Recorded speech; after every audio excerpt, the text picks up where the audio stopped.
आज मैं आपको एक भक्ति कहानी सुनाने जा रही हूँ। एक गांव में भोला नाम का एक गरीब ब्राह्मण रहता था। उसे शास्त्र का बहुत ज्ञान था। उसके पास गांव के कोई भी व्यक्ति कुछ पूछने आता था तो वह उसकी परेशानी का उपाय जरूर बता देता था। एक दिन उसकी पत्नी सुधा ने कहा, सुनो जी, आप जो सबको उपाय बताते रहते हो, यह सब लोगों को मूर्ख बनाते हो या इन सब में कोई सच्चाई भी है? भोला ने कहा, तुम मेरी धर्म पत्नी होकर मेरी शिक्षा पर प्रश्न चिन्ह लगा रही हो। मेरी बात कभी झूठ नहीं होती। सुधा ने कहा, तो फिर अपने लिए कोई उपाय क्यों नहीं करते? तुम्हें दिखाई नहीं दे रहा है हम कितने गरीब हैं? भोला ने कहा, अमीरी गरीबी की माया तो मेरे हरि जाने, लेकिन एक बात है, उन्होंने आज तक हमें भूखा नहीं सोने दिया है। सुधा कहती है कि एक दिन ऐसा भी आएगा कि गांव में आपको कोई नहीं पूछेगा, तब भूखा ही सोना पड़ेगा, समझे? इस तरह भोला भगवान विष्णु की भक्ति में लीन रहकर गुजर बसर कर रहा था। तभी एक दिन उसके पास एक सेठ जी आए और उन्होंने कहा, भोला, मेरे पास बहुत पैसा है लेकिन सुख भोगने के लिए संतान नहीं है। मेरा क्या कसूर है बताओ, जो मुझे संतान का सुख प्राप्त नहीं हो रहा है? भोला ने कहा, सेठ जी, आपके पिछले जन्म के कर्मों के कारण आपके घर में संतान नहीं है। पिछले जन्म में आप एक शिकारी थे। आपने एक चिड़िया को मार दिया था। वो अपने बच्चे के लिए दाना लेने गई थी, जिससे उसके बच्चे भूख से तड़प कर मर गए थे। इसी कारण इस जन्म में आपको संतान का सुख नहीं मिल पाया है।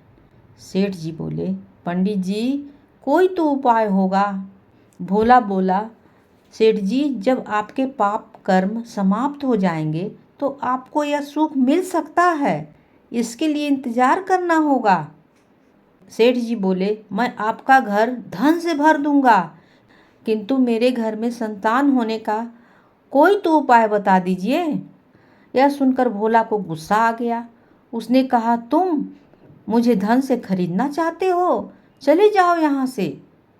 उसके जाने के बाद सुधा ने कहा, जब वह सेठ धन देने को तैयार था तो तुम्हें क्या हो रहा था? उसे उल्टा सीधा कुछ भी उपाय बता देते। तब भोला बोला, श्री हरि विष्णु का भक्त हूँ, झूठ बोलकर पाप की कमाई नहीं कर सकता। यदि तुम्हें मेरे साथ रहना है तो रहो, नहीं तो चली जाओ यहाँ से। यह सुनकर सुधा को बहुत गुस्सा आया, लेकिन वह कुछ नहीं बोली और चुपचाप अपने घर के कामों में लग गई। जिस दिन से सेठ जी यहाँ से गए, उस दिन से गांव वालों ने भोला के पास आना बंद कर दिया, क्योंकि सेठ जी ने पूरे गांव में जाकर कहा कि भोला तो लोगों को मूर्ख बनाकर पैसे ठग रहा है।